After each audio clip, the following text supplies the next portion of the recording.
अस्सलाम वालेकुम, आदाब, नमस्कार। परभनी न्यूज़ महानगर में आपके साथ शेख इफ्तिखार। परभनी हिंगोली विधान परिषद चुनाव के आखिरी अंतिम टप्पे में माहौल आ चुका है।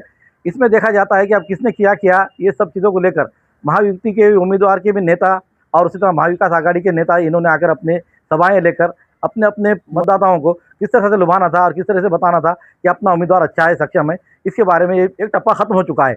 अब जो टप्पा है वो है कि भाई वोटरों के मनधर्मी यानी कि उनकी बोली बोलने का।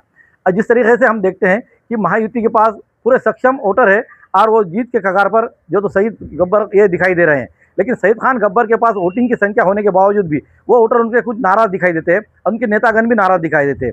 उसी तरह से महाविकास आघाड़ी के अंदर विवेक नरेंद्र भाऊ इन्होंने जो तो अपने महाविकास आघाड़ी के वोटरों को किस तरह से मनवाया है और महायुति के नाराज वोटरों को अपने तरफ किस तरह से खींच कर ला रहे हैं, इस पर भी उन्होंने बताया है कि हमारे पास जो तो जीत की कगार पर हम भी है। उसी तरह से इन दोनों से जिस तरह महाविकास आघाड़ी के अंदर भी कांग्रेस और उबाटा के जो वोटर है वो नाराज जो है वो सुशील भैया देशमुख के पास किस तरह से आकर्षित हो रहे हैं, ये भी माहौल देखने को मिल रहा है। आज ये तीनों के पास भी देखें तो संख्या बल में सब में बड़ी महायुति के उम्मीदवार आगे दिखाई देते हैं, लेकिन उनके जो नाराजी है कुछ हम देखते हैं कि नेतागण की नाराजी शहीद खान उर्फ गब्बर इन्होंने जो तो मिटाने की कोशिश की है। जिस तरह से हम देखते हैं कि विधायक राजेश विटेकर, उसी तरह से रत्नाकर राव गुट्टे विधायक, इनकी जो तो एक अपना बड़ा एक अपना अस्तित्व रखते हैं, इनको उनकी मनधर्मी मनाते हुए उन्हें अपने खैमे में किया है। लेकिन कहते हैं ना, हाथी के दांत बताने के और रहते हैं और खाने के और। उसी तरह से आज माहौल यहाँ पर तीनों के पास भी दिखाई दे रहा है।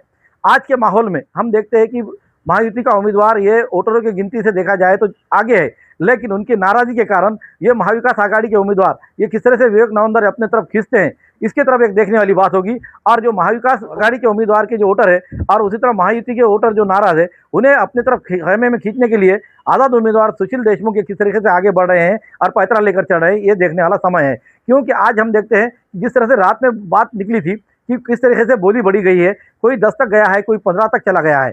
तो अब इसके अंदर ये देखते हैं कि ये तो खाली हम ये उनके मनधर्मी जो वोटरों की है उनके लिए माना गया है और कहा जा रहा है कि अब उन्हें सिर्फ हमारी तरफ पहला या फिर दूसरा इस तरीके से वोट दो वोट देना है। तो जिस तरह हमको पहली पसंद थी और दूसरी पसंद थी, तो हम ये देखेंगे कि आने वाले दिनों में जो 18 तारीख को जो वोट मतदान होगा उस मतदान के अंदर पहले पसंदी से ज़्यादा दूसरे पसंदी के ऊपर ही ये उम्मीदवार चुन कर आएंगे, ऐसा हमारा जानकारों का कहना है। इस पर आपका क्या कहना है ये आपके कमेंट्स बॉक्स में होना जरूरी है। साथ ही साथ हमारी न्यूज़ पसंद आने पर लाइक करें, शेयर करें। अब तक हमारे चैनल सब्सक्राइब नहीं किया है तो सब्सक्राइब जरूर करें, बेल आइकन का बटन जरूर दबाएं ताकि ली हुई हमारी खबर सबसे पहले आप तक पहुंच सके।